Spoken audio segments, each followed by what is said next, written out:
দৃশ্যটা কেমন দেখা যাচ্ছে দেখেন, এটা কিন্তু আমাদের বাড়ির পথ, হ্যাঁ রাস্তাটা।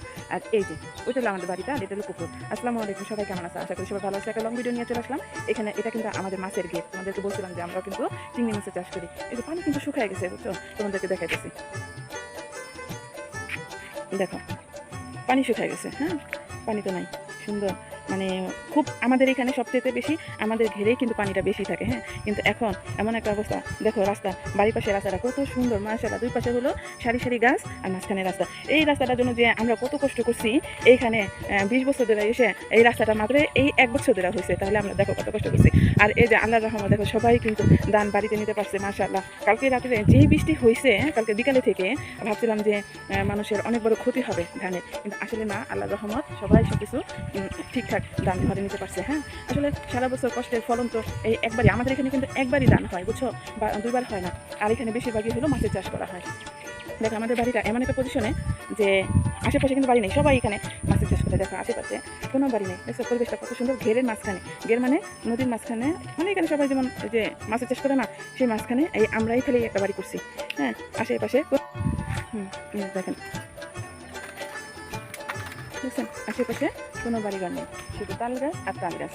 দেখো কত সুন্দর আকাশের অবস্থাটা, দেখছো দৃশ্যটা কত সুন্দর মাশাআল্লাহ মাশাআল্লাহ। দেখো এই যে এই পুরাটাই আমাদের, হ্যাঁ পুরাটাই আমাদের। আর এই যে তাল গাছ, এগুলো সব তাল গাছ ছিল আমার বাবার হাতে লাগানো, বুঝছো, কিন্তু আমার বাবা তো নাই, কিন্তু তার ছেলে সন্তানের জন্য ফিরে গেছে যাতে তারা তাল খেতে পারে, বুঝতে পারছো। আর এই যে এই বাড়িটা আমার ভাই করতেছে, হ্যাঁ। তারপরে যে দেখো রাস্তাটা মেঠো পথ, কত সুন্দর, দুই পাশে মানে এত বাতাস, আমাদের বাড়িটার ভিতরে এত বাতাস, অনেক মানুষ হিংসা করে, বুঝছো, যে এরকম বাতাস কোথাও সচরাচর নাই। তোমরা হয়তো শব্দ শুনতে পাইতেছো, বাতাসের শব্দ কি পরিমাণ হইতেছে মাশাআল্লাহ। আমার বাবার হাতে এই নারকেল গাছ, তাল গাছ, সব কিছু আছে। দেখো দুনিয়াতে মানুষ যা রাখা যায় সব থাকে, কিন্তু মানুষ থাকে না, বুঝতে পারছো।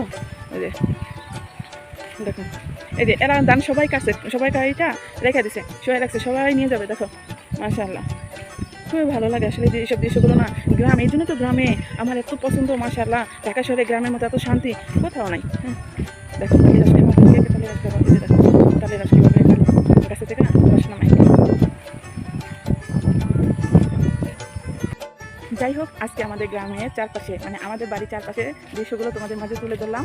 কেমন লাগলো? তোমাদের মাঝে যদি ভালো লাগে অবশ্যই লাইক কমেন্ট শেয়ার করে দেবা। আমাদের বাড়ির পরিবেশটা কিন্তু আসলে অনেক সুন্দর, বুঝছো, যেমন কোনো হাউকাও নাই, কোনো চিল্লাচিল্লি নেই, কোনো মারামারি নেই, ওই আমরা একাই। কিন্তু এদিকে একা থেকে কী হবে, আশেপাশে যাদের ঘের আছে, যারা মাছের চাষ করে, যারা করলা চাষ করে, শসা চাষ করে, সব কিছু চাষ করে, তারা সবসময়ের জন্য এখানে থাকে, বুঝতে পারছো।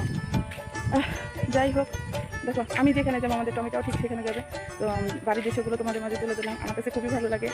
আর সবার জন্য দোয়া করি, কারণ এই বৃষ্টি বাদলের ভিতরে সবার বাড়িতে এখন ধান উঠতেছে, আল্লাহ যেন ধানগুলো ওখানে তৌফিক দান করে, আমি। তো তোমরা সবাই সবার পাশে থাকবা, আমরা সবাই হাতে হাত রেখে কাজ করবো, কোনো হিংসা বিদ্বেষ রেখে কাজ করবো না, বুঝতে পারছো। তোমরা সবাই ভালো থেকো, আল্লাহ হাফেজ।